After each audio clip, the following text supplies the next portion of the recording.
Hello guys, welcome back to my YouTube channel. My name is Serena WW. I'm a YouTuber based in Nigeria, and today's video is going to be a book review on how to change your thinking, change your life by Brian Tracy.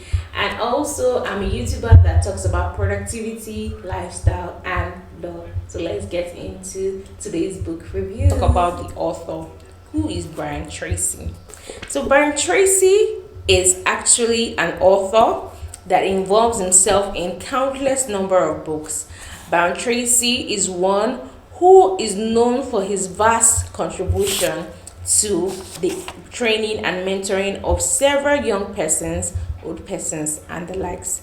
So Brian Tracy is a successful businessman, one of the top professional speakers in the world, and he started building, managing around 22 businesses. He addresses more than thousands of people in United States, Canada, Europe, Australia, and Asia.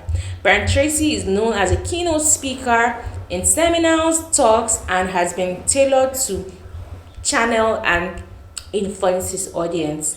Brian Tracy is one who inspires, he's informative and motivational. Brian Tracy has had a lot of leadership experience, and also his books goes from leadership, 21st century thinker, psychology of the peak performance, selling superior strategies, and many more. So that is more and all to know about the author. So now let's get into the number of pages of this book. So the number of pages of this book beyond the bibliography and the other preliminary pages is just 255 pages. Okay guys, so now let's get into the chapters. So the chapters of this book are 12 chapters. Yes, you heard me right, 12 chapters.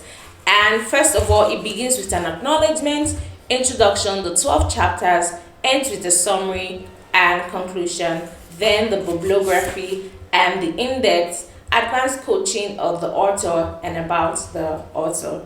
So making it a total number of 269 pages with the preliminary pages as well, but the main content is just 255. So you can see that it's a good read. Yeah, it's a good read. So now let's dive into chapter 1.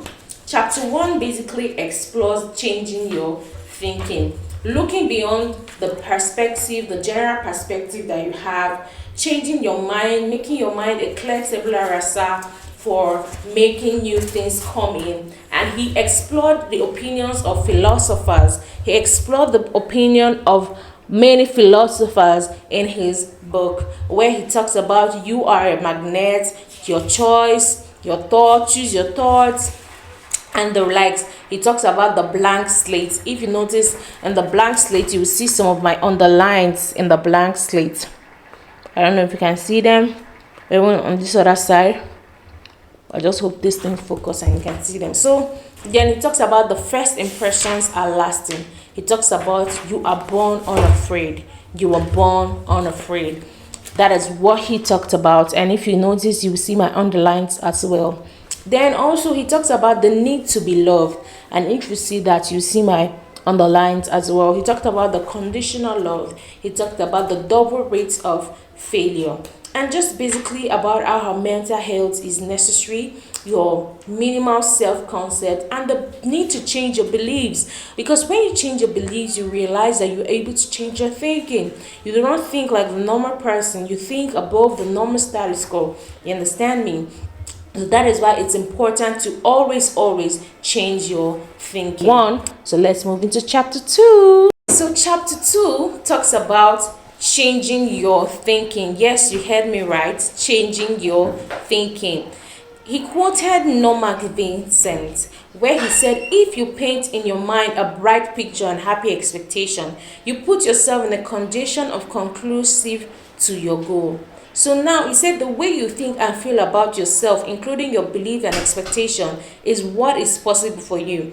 Determines everything you do and everything that happens to you. Hence, you must embrace positive thinking. You must choose your thoughts. You must stab your negative emotions. You must be able to identify the source of your negative emotions. You must stop justifying them. You must stop making excuses for other people. And there's a 2-time period. Let it go. Reinterpret events differently. Now, I'll dwell a bit on making excuses, because a lot of us, when things happen to us, when people treat us badly, or when people do not turn up when they are supposed to turn up, we make excuses for them. Oh, maybe she's busy. Oh, maybe he had an appointment. Oh, maybe he had something other to do, or something else to do. See, let me tell you something. Listen to me. Nobody would not create time for what he doesn't value. I'll say it again. Nobody will not create time for what he doesn't value. Do you understand? So everybody will create time for what they value. And if they truly value you, they will make time for you. There are good excuses. Oh, I had a meeting. Oh, I had a business contract. Oh, I needed to sign this deal. Fine and good. But then they will make time for you.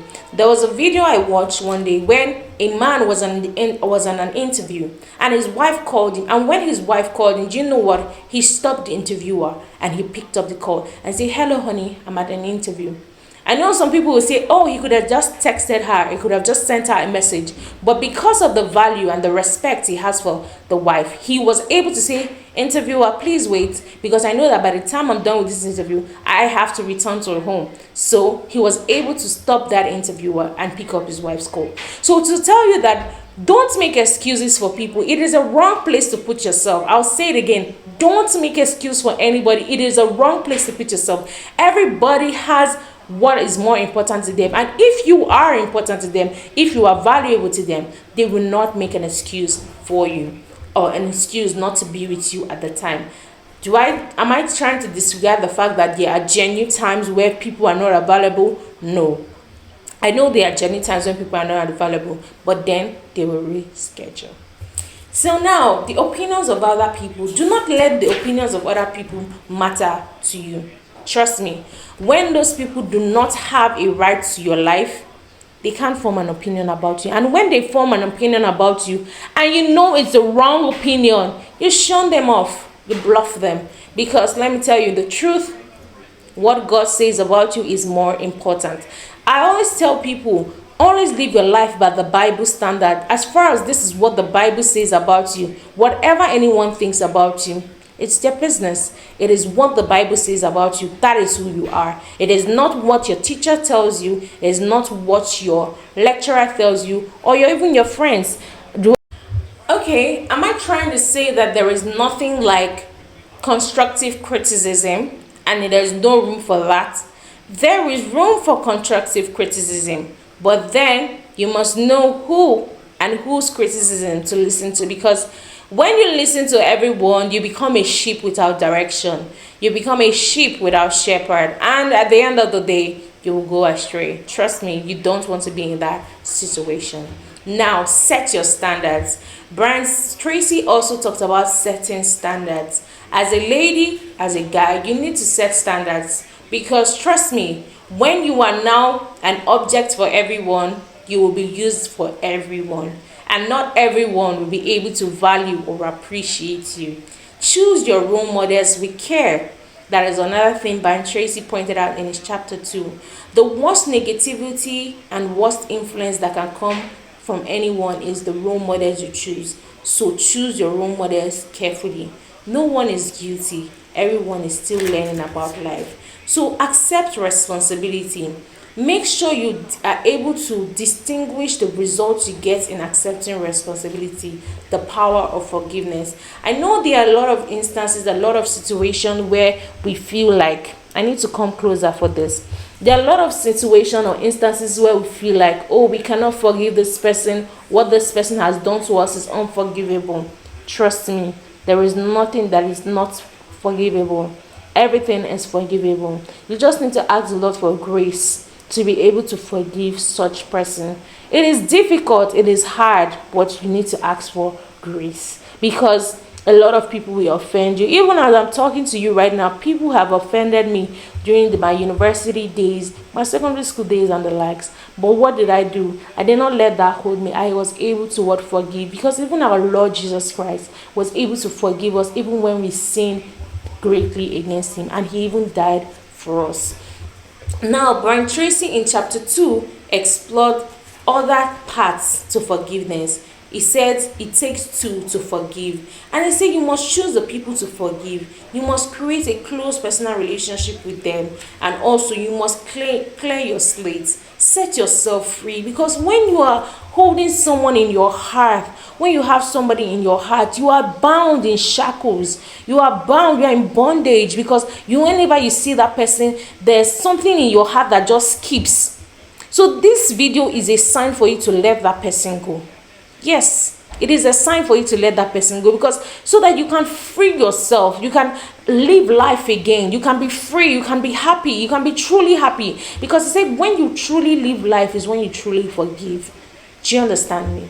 Set yourself free. Take control over your emotions. I know as ladies, as guys, sometimes our emotions want to have the best of us, but take control of your emotions. He said the true God arrives. And here he talks about the fact that if you change your thinking, change your life, you set yourself for positivity. Your destiny becomes happy. You are joyous. You are grateful for life. And when you realize that, you know that the true God is our what? Emotions. The true God is our what? Emotions. Like G-O-D. Like small letter G-O-D. So now let's go into chapter 3. Okay. So we are now in chapter 3. And chapter 3 talks about dream big. Should I say it again? Sure, you want to hear it again. I said dream big. Yeah, you heard me. Dream big. Do not be afraid to dream.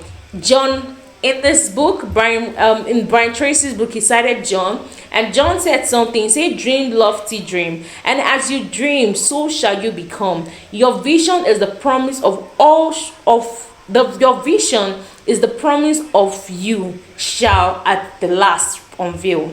You understand? So dream big, dream big. Success, good success, great success requires long and hard work. You are a masterpiece. You can become unstoppable. Dream big dreams. You heard me. Dream big dreams. Create your own ideal future. Make your own dream list. What do you dare to dream? Start working on your future. How to achieve it? Step 1, make sure you decide exactly what you want.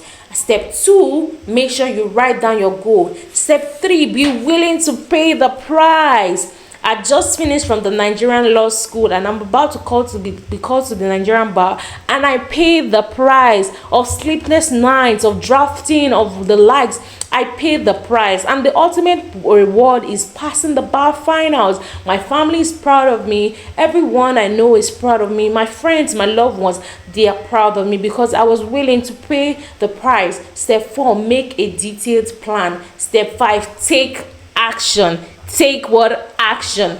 Step 6 says do it every day. Do something every day. Like during my time in the university and also at the Nigerian law school, no day passes where I don't put something in my head because I know that it's important. Step 7, never give up. As chapter 4, let's get into chapter 4. Over to chapter 4. Now, chapter 4 talks about deciding to become rich. You heard me, deciding to become rich. And here he quoted Bristol, where he said, the thought is the original source of all wealth, all success, all material gains, all great discoveries and inventions in life, and all achievements. So now he talks about the 3 major forces, which when you read this book, you will know the 3 major forces. He talked about probability is everything. He talked about the common denominator. When you read this book, you will find out the common denominator. My lips is scratching. Okay, the common denominator is hard work. You are responsible for your life. Wasting time at work, it's on you. Low value activities, you are not going to become rich. And you can do it by making sure that your daily activities are surmounting to the life and the success you want to become. And he said, give yourself an edge. Start early, start early, start early. That is what he said. Start early, stay later. He said, in Napoleon Hill, the author of Think and Grow Rich, once said a story of a young man who started at the bottom of a large organization and eventually emerged as top rank of the executive. Be patient, be persistent, look for ways to add value, and also make sure you schedule your first appointment. Create opportunities, make yourself indispensable. Like, you can make yourself so useful to your company that they'll just realize that without you, this job cannot be done. Without Serena, this job cannot be done. There's no competency without her in the picture. And Serena is one who is going to create more people who are going to be able to deliver the job as well. So he said, take action right now. Make yourself indispensable. And now let's go into chapter 5. Okay, guys, let's go to chapter 6. So commit to excellence is chapter 6, the control value of performance. And also Vincent quoted in his book when he quoted Vincent, said the quality of a person's life will be determined by the depth of their commitment to excellence, no matter whatever field they choose. So no matter whatever field, you must be committed to what? Excellence. You must develop the winning edge. You must set standards of performance. Identify your skill set. Identify your personal strategy planning. Also, identify your audience. Determine your own income. The aim of your strategy, you must be able to what? Identify it. And you must be able to increase your energy return. Your area of excellence, succeeding the hard way. You must become a do-it-yourself person. You must clarify your competencies advantage. You must fire it to the staff. You must be able to identify what and how good you are. You must determine exactly what you want to do. You must do what you love. Yes, I love creating content for you. I love appearing in court. I love the Lord. I love sharing my lifestyle with you. I love sharing productivity content with you, and I'm doing what I love. So you must do what you love. You must determine what you enjoy doing. You must set success as your mantra. Yes, success must be your mantra, and your success must leave tracks. Go back to your childhood, your feeling of importance. Face the facts. Be your true self. Be prepared to walk away when you are no longer needed, and listen to others. You must do what your heart desires. What makes your heart pant at night? You must do that. Exactly what makes your heart pant at night. You must be honest with yourself. You must think and plan. You must draw a line. You must hold your own feet to the what? Fire. And you must be able to apply the marketing skill. You must market yourself. You are a valuable asset. Your time is limited.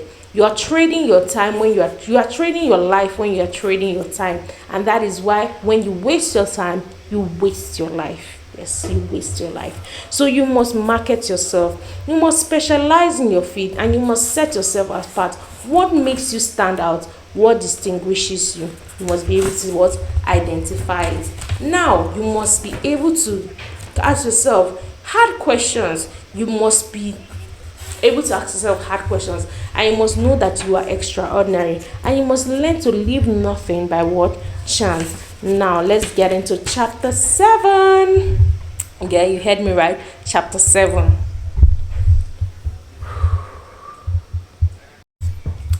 Okay, guys, we are now in chapter 7. So put people first. Chapter 7 says put people first. And Brian Tracy quoted Ben where he said personal relationships are the fertile soil from which all advancement, all success, all achievement in real life begins. So you must put people first. You must make new choices. Your reference group. Be as a man thinketh. You must have the as a man thinketh, so it is. So how you think about other people is the way you are as well. So also form a new reference group. Develop your own network. Build your network. Develop your social capital. Patience pays off. Learn to be patient with people. A lot of people are going to show you different sides, and different level of attitude, but you must learn to be able to be patient with them. Advance your career, be a joiner, donate your time to people, learn to speak on your feet, performing for your peers, and look for ways to put it in, living the law, the best people. Keep a record, master your alliance, take the initiative, be structured. Two people together make things work better. Multiple masterminds helps to build a dream. Guard your time, be selective in your choice, seek out mentors. Is very important. Develop a strategy, look for compatibility, be a great respecter of time. Resist relationship destroyers. Customers for life. You must build customers for life. You must know the law of indirect effort. You must know the law of compensation. The law of compensation applies to all relationships, and the law says that you get out from a relationship what you put in. The more you put in, the more you get out. The less you put in, the less you get out. That is why you must know where you belong in people's life. Yes, you must know where you belong in people's life. Are you their acquaintance? Are you their friends? Are you their family? Are you their loved ones? So you must know where you are in people's life, and you must remain there. Yes, do not cross your boundaries, because by the time you're crossing your boundaries, you can create rifts, altercation, and the likes. You must marry a rich person. Sometimes people say marry a rich person, but if you want to marry a rich person, by the law of indirect effort, you must be better, you must be richer, you must be hardworking, and for you to be able to marry a rich person. And relationships are everything. For you to build a successful business, a successful career, you must build your social capital. You must build your social capital. Now let's go into chapter 8. So guys, we are now in chapter 8. It's a think like a genius, and he quoted Maxwell. He said, make every thought, and Maxwell said, make every thought, every fact that comes into your mind pay you a profit. He said, Maxwell quoted in this book, he said, make every thought, every fact that comes into your mind a profit. Make it work and produce for you. Think of things not as they are, but as they might be. Don't merely dream, but what creates. Don't merely dream, but what creates. Turn to your neighbor and say, neighbor, create. Do you understand? Now, he says the origin of wealth is what? Creation, invention. And the true wealth was starts today. Start building your capital. Knowledge is the greatest resource. Hard access versus brain power. When you have brain power, you have hard access, you're good to go. Small differences lead to big results. Avoid intellectual word traps. Do not be impressed by just mere achievements and look for bigger. Knowledge grows your exposure, and the answers are always changing. Know the source of information, know the source of innovation. Keep your mind open, watch the trend, think about the future. And two factors that may want to hold you back are some terms that he mentioned in the book. So you need to read the book to find out. Now let's go into the qualities of a genius. So now a genius is open-minded. A genius is a problem solver. A genius is someone who asks series of questions, not just any question, but questions, and important questions. So your creativity must be your bet right. Look for ideas, get the right people around you. Don't make silly decisions and the likes. Read every day. The readers are leaders, and that is not cap. Give yourself the edge. We have mentioned this earlier. Earn more, you learn more. Take all the training you need to take. Knowledge is power, and there is no limit to thinking. Now let's go into chapter 9. Okay. So now we are in chapter 9, and chapter 9 says unleash your mental power. Unleash your mental power. So each and every one of us have mental power. Each and every one of us has an ability to think and think for ourselves. And God has created in us the ability to be able to solve problems. So you must unleash that mental power. Now, Tracy quotes himself in his book, and he says the potential of an average person is like a huge ocean on sale. A new continent is unexplored. A whole world of possibilities is waiting to be released and channels to some great good. So you must unleash your mental power. Project forward and think backward. You must project forward, you must plan ahead, and also you must learn to retrospect about yourself. There are three minds in one: your subconscious mind, your objective mind, and the last is your superconscious mind. And there are three triggers to creativity, which is goals, intensely desired goals. The second is pressing problems, and the third is focus questions. Now let's go into chapter 10. So welcome to chapter 10. Chapter 10 said supercharge your thinking. Yes, Tracy in chapter 10 says we should supercharge our thinking, and he quotes Joseph Sugarman, and he said each problem has hidden with it an opportunity so powerful that it literally dwarfs the problem. The greatest success stories were created by people who recognized a problem and turned it into an opportunity. So there is possibility of thinking deeper, thinking solutions, thinking success, thinking opportunities, and you must be able to show yourself how you can be able to build sustainable wealth and also sustainable mental attitude.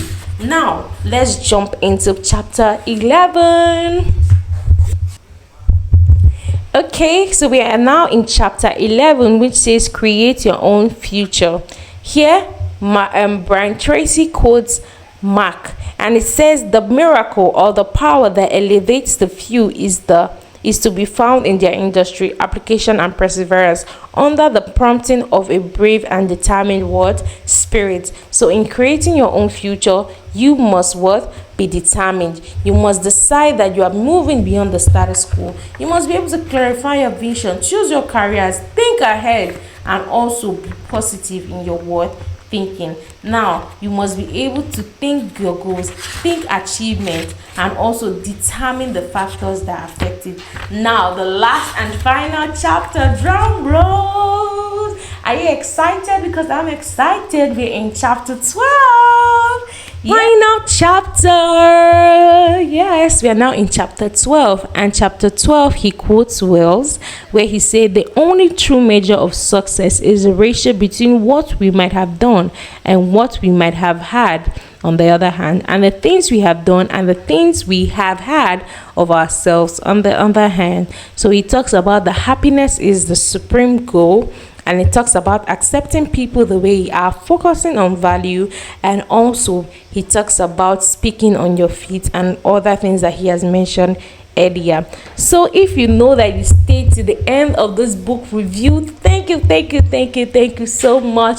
You are the real MVP, and I hope you have been able to learn a thing or two from this book review. So please like this video, subscribe to this channel, comment down below, and turn on post notifications so that you can get alert when I drop a new video. So see you next time. Bye. I remain Serena WW. Good day.